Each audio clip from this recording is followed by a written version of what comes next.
Continuar entonces con el avance de nuestra materia. Nos habíamos concluido con lo que era el tratamiento de las perforaciones esofágicas. Hoy vamos a empezar tocando hacia alguna patología. Como ya les decía al inicio de lo que es tubo digestivo, era una repetición de lo que ustedes han visto con el doctor Vargas, pero vamos a tratar de darle otro tipo de enfoque en relación a lo que es la patología que vamos a desarrollar. Vamos a hablar acerca del estómago. Como ustedes saben, el estómago es una dilatación del tubo digestivo que resulta ser una de las partes esencialmente principales, si vale el término, del tubo digestivo, porque ahí se desarrollan una serie de elementos que son parte de lo que es la digestión de los alimentos. El estómago, como ustedes saben, está formado por dos caras, o sea, tiene una cara anterior, una cara posterior, tiene dos bordes, un borde con curvatura menor y un borde o curvatura mayor. Así desarrollado, también debemos decir que forma parte de una estructura única como es el estómago y el duodeno, porque estos dos órganos tienen generalmente la misma característica anatómica y funcional, pero que en el desarrollo de su patología van a resultar siendo diferentes, porque el desarrollo de, si bien es cierto, de lo que es la patología propia de estos dos órganos, es igual en su desarrollo, pero es diferente en su fisiopatología. Entonces, como decíamos, el estómago va a tiene una cara anterior, una cara posterior, tiene una curvatura que es la curvatura menor, una curvatura mayor. De esta forma está establecido, tiene una relación en la cara anterior con lo que es parte del hígado, tiene una relación también con el epíplomo mayor y además con el colon transverso. Y en la parte más anterior con la pared del abdomen, que es una vía adecuada para hacer algún tipo de procedimiento, sobre todo cuando hay procedimientos de colocado de sondas para alimentación. En la parte posterior está relacionada con la transcavidad de los epiplones y sobre todo con una víscera importante que resulta ser una glándula, en este caso, que resulta ser el páncreas. Esa es una característica macroscópica, si vale el término del estómago. El duodeno, en cambio, tiene primero una primera parte, el bulbo duodenal, la segunda parte que cobra importancia la segunda parte, perdón, el duodeno está dividido en 4 partes y va a terminar en una estructura de fijación, si vale el término, del intestino, que se conoce como el ángulo de Treitz. El duodeno tiene 4 partes, como les decía. La primera, que tiene un valor importante, ya vamos a ver por qué. La segunda, que tiene también una importancia capital, porque ahí se encuentra la ampolla de Vater, donde desembocan los conductos del colédoco y además el conducto de Whitsun y el conducto accesorio de Santorini. Estas dos partes son elementos de paso solamente del alimento hacia lo que corresponde ser el intestino delgado. Bien, así está establecida su anatomía macroscópica. En cuanto se refiere a su anatomía microscópica, el estómago se subdivide, si vale el término, en 3 partes se va a subdividir, al igual que el duodeno en 4, el estómago se subdivide en el fundus, el cuerpo y el antro pilórico. Así establecida su división, debemos decir en su estructura histológica, debemos decir que en la parte superior, tanto en el fundus como en el cuerpo, se encuentran lo que la mucosa tiene pliegues longitudinales nutridos, si vale el término, que se van haciendo a medida que va avanzando hacia la parte del antro pilórico. Estos pliegues se van haciendo menos confluentes, o sea, si vale ser con menos cantidad. Entonces, histológicamente, la mucosa del estómago tiene las células parietales en el fundus y principales, las células parietales y principales en el fundus, y además tenemos las células espumosas que tienen como les digo, una funcionalidad diferente. Entonces tenemos las células en la mucosa parietales y principales y células espumosas. Y en el antro pilórico van a estar las células G. Ya vamos a ver cuál va a ser la función que cumplen estas células.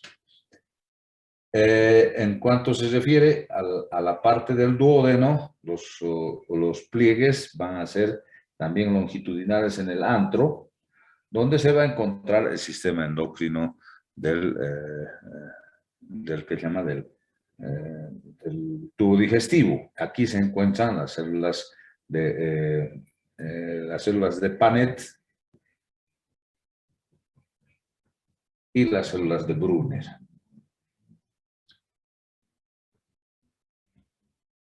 Y luego estos pliegues de la mucosa se hacen circulares, constituyendo lo que se conoce con el nombre de válvulas condiventes.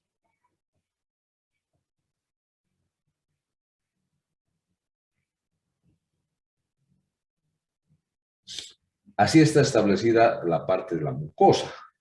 El estómago tiene un complejo, ¿cómo se llama?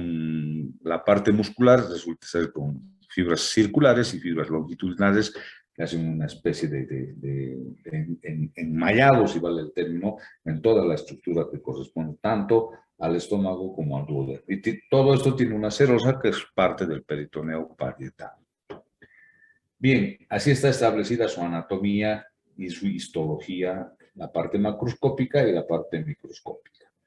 Entre las asas musculares también se encuentran los plexos mioentéricos de Meissner y Auerbach. Entonces encontramos también el submucoso, el plexo de Meissner, y entre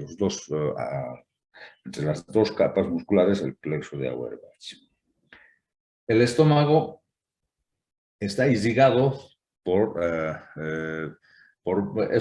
tiene una rica irrigación. Tiene por la parte anterior, está irrigado por la arteria gástrica izquierda, y por la parte posterior está irrigado por la gástrica derecha, que es rama de la arteria hepática. Y además tenemos la arteria gastroepiploica, que es rama de la gastroduodenal en la parte anterior, y la gastroepiploica posterior, que es rama de la arteria esplénica. Y también tenemos en la curvatura mayor los vasos cortos que vienen de la arteria esplénica en general. El duodeno está irrigado por lo que corresponde ser a lo que es las arterias duodeno-pancreáticas, que son ramas de la mesentérica, duodeno pancreático duodenales, que son anterior y posterior, o superior e inferior también, que son ramas de la arteria gástrica izquierda y la arteria mesentérica superior. Así está establecida su irrigación, la irrigación del estómago. En cuanto se refiere a su inervación, está dada sobre todo por los nervios vagos, tanto el anterior como el posterior. El vago anterior resulta ser el vago izquierdo, que ahí va a venir a inervar todo lo que corresponde a la curvatura menor del estómago, hasta lo que corresponde ser la inervación que corresponde al duodeno en la parte que corresponde a la primera y segunda porción. Y ahí va a emitir ramas a nivel del estómago, lo que va a formar la pata de ganso o la pata de cuero. El vago derecho es posterior y va a ir a inervar todo lo que corresponde a la parte posterior y la curvatura mayor del estómago. Eso en cuanto se refiere a su inervación. Así establecida la anatomía en general de lo que es el estómago y el duodeno, este va a tener un proceso de fisiología. Y la fisiología está dada principalmente por las células parietales, que son aquellas que van a secretar ácido clorhídrico. Las células principales y también las parietales también van a secretar pepsinógenos, sobre todo las principales, pepsina, que se va a convertir por acción del ácido clorhídrico en pepsinógeno, y además el factor intrínseco de Kastler. En el antro, las células G van a secretar gastrina, que son las que van a estimular a las células parietales a la secreción de ácido clorhídrico como tal. En cambio, en el duodeno, hemos dicho las células de Brunner y las de Paneth esencialmente van a dar lugar a la secreción de moco para inhibir la acción del ácido clorhídrico, o la acción de la gastrina para que no estimule la acción a través de lo que es la estimulación de las células parietales. Y las células de Brunner, que son aquellas que van a dar lugar a la secreción de lo que son las enzimas que se producen en el antro duodenal. Estas enzimas, como ustedes ya conocen, son las que van a determinar la secreción de bilis y la secreción de jugo pancreático, cuáles son la colecistoquinina, la pancreatina, la secretina y la motilina, que también van a estimular a que el intestino vaya a desarrollar su peristaltismo en la primera parte. Entonces, todos estos elementos son secretados en el estómago para el proceso digestivo en general. Ahora bien, si nosotros sabemos que las células parietales son aquellas que determinan la secreción de ácido clorhídrico, esto se produce por que es una parte importante en el proceso de la digestión. Y el proceso de la digestión lo vamos a dividir en tres fases: una fase cefálica, una fase gástrica y una fase intestinal, o duodenal, si quieren ustedes llamarla de esa forma. La fase cefálica se desarrolla a través de varios estímulos. Aquí vamos a hablar acerca de lo que se conoce con el nombre del experimento de Pavlov, o sea, el estímulo cefálico de Pavlov. O sea, Pavlov es un premio Nobel de lo que es la fisiología y desarrolla cómo funciona la parte de lo que es la secreción de ácido clorhídrico. Hace experimento en un perro donde le estimula de tal forma que con una campanita, haciendo sonar una campanita, el perrito ya sabía que tenía que comer, entonces desarrollaba, o sea, empezaba a secretar ácido clorhídrico. La fase cefálica, entonces, se desarrollaba de esa forma. Entonces, le produce una fístula para comprobar, una fístula gástrica, para comprobar la secreción de ácido clorhídrico. Entonces, toca la campanita, el perrito ya sabía que tenía que comer, entonces secretaba ácido clorhídrico y él tomaba la muestra del estómago por la fístula que había producido. Entonces, de esta forma, determinó que existe una fase cefálica de secreción de ácido clorhídrico, que es que el estómago se prepara para recibir el bolo alimenticio. En el hombre ocurre una cosa muy similar. Entonces, en el hombre ocurre de que nosotros sabemos que tenemos que comer a una cierta hora, ¿no es verdad? Entonces ya a esa hora empezamos a sentir esa sensación de hambre. Entonces esa sensación de hambre es la secreción de lo que es, ¿cómo se llama? De lo que es la secreción de ácido clorhídrico en el estómago. Pero el hombre tiene otra particularidad. Entonces el hombre también, en forma visual, cuando visualiza comida, entonces también se estimula para que pueda recibir el alimento y hay secreción de ácido clorhídrico. Y lo propio el olfato. Entonces el hombre tiene tres medios mediante los cuales desarrolla esta fase cefálica.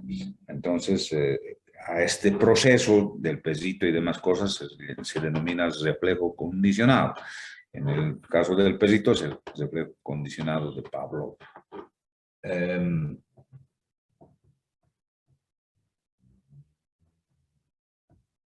Entonces, de esta forma se desarrolla la fase cefálica.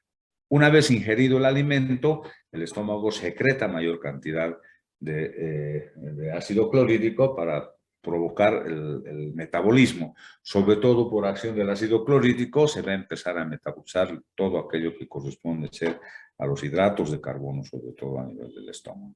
Entonces se produce la segunda fase que es la fase gástrica, de mayor secreción de ácido clorhídrico. Y por último, ese bolo alimenticio va a pasar a la parte intestinal, donde a través del ácido clorhídrico y lo que se ha secretado a nivel del estómago va a estimular la primera parte del duodeno, donde se van a secretar todo lo que hemos conocido con nombre de colecistoquinina, secretina pancreatínica, que estimulan los órganos, ¿cómo se llaman? Los órganos que van a producir bilis, los órganos que van a producir, el órgano que va a producir jugo pancreático, para que se desarrolle el metabolismo tanto de los lípidos como el metabolismo de las proteínas. Como ven, entonces, es un complejo el que se desarrolla en relación a lo que es la fisiología del estómago y del duodeno en general. Así establecida su anatomía y su fisiología, tanto del duodeno como el estómago, Estos dos órganos son asiento de una de las patologías que vamos a ver con mucha frecuencia en nuestro medio, cuáles son las úlceras. Antes se denominaba ulceración gastroduodenal. En la actualidad se las estudia por separado úlceras gástricas o úlceras duodenales, pero fisiopatológicamente hablando se desarrollan de distinta forma. Pero la connotación anatomopatológica de ambas, o sea, de esta patología en los dos distintos órganos es la misma. Entonces vamos a definir a una úlcera como que es una solución de continuidad, la solución de continuidad con pérdida de sustancia, de evolución crónica, con periodos de calma y de exacerbación. Entonces, con periodos de remisión y exacerbación. Entonces, debemos definir de esa manera. Entonces, decimos que es una úlcera, ¿no es verdad? La úlcera resulta ser como hemos dicho, pérdida de sustancia, de evolución crónica, es una solución de continuidad con pérdida de sustancia, de evolución crónica, con periodos de remisión y periodos de exacerbación. Entonces, es la forma de desarrollo de las úlceras. Y en general, estamos entrando al mes de la primavera, ¿no? No sé por qué, pero o sea, las úlceras, pues, de acuerdo a esta definición, se dice con periodos de remisión y de exacerbación, se exacerban en este periodo de primavera. No sé por qué razón, pero parece que florecerían también las úlceras y se exacerban con mayor fuerza en este periodo de primavera. Así, así establecidas las úlceras, debemos decir que estas se dividen en dos tipos de úlceras. Las úlceras jóvenes o las úlceras pequeñas, mal llamadas pequeñas, porque no hay una úlcera pequeña, hay úlceras de evolución aguda, que son las que denominamos úlceras pequeñas, que interesan desde la mucosa, que pueden llegar hasta la serosa, y se observa como una mancha blanquecina blanco nacarada a nivel de lo que corresponde la serosa en general. Entonces, estas úlceras son las que aparecen en primera instancia, son las úlceras agudas que nosotros conocemos como úlceras pequeñas o úlceras jóvenes como tal. Son las que mayor sintomatología nos van a dar en inicio. Y tenemos las otras úlceras, las úlceras callosas o las úlceras crónicas, que son úlceras que tienen una evolución, como les digo, como su nombre indica, una evolución crónica. Las dimensiones son mayores e interesan todas las capas, tanto del duodeno como del estómago. Estas úlceras en el duodeno, sobre todo, pueden penetrar y causar sintomatología en órganos vecinos. Característicamente, estas úlceras tienen en la fase de iniciación, en su fase aguda, predominan las necrosis, la exudación y la congestión de la úlcera. En la fase subaguda, el proceso progresa hasta la capa muscular y aparece tejido de granulación. Y por último aparece el tejido de cicatrización.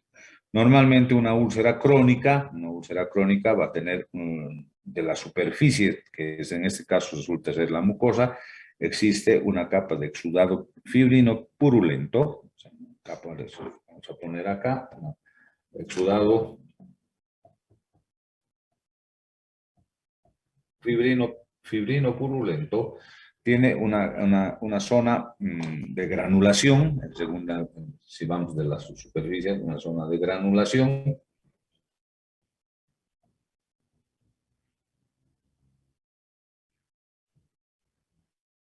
Una zona de granulación, tenemos luego una zona de necrosis, una zona de necrosis y una zona de necrosis y una zona de cicatrización.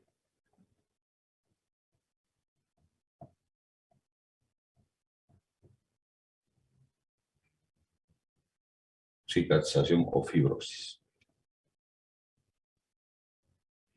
Entonces, vamos de superficie, estos son los elementos que vamos a considerar en una úlcera callosa o una úlcera crónica o antigua, una fase, un exudado fibrino purulento, unas zonas de granulación, unas zonas de necrosis, unas zonas de cicatrización o fibrosis, que es cuando la úlcera termina su evolución. Bien, de esta forma se desarrollan las úlceras tanto en el estómago como en el duodeno. Bien, nos vamos a quedar aquí para ir desarrollando los dos tipos de úlcera en la próxima clase. Si tienen alguna duda, alguna pregunta, pueden abrir sus micrófonos.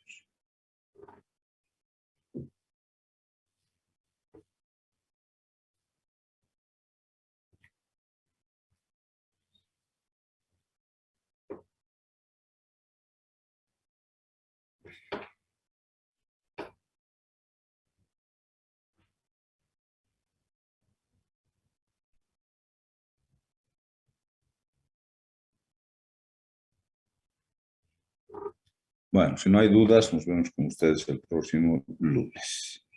Buenos días, jóvenes. Hasta luego, doctor. Hasta luego.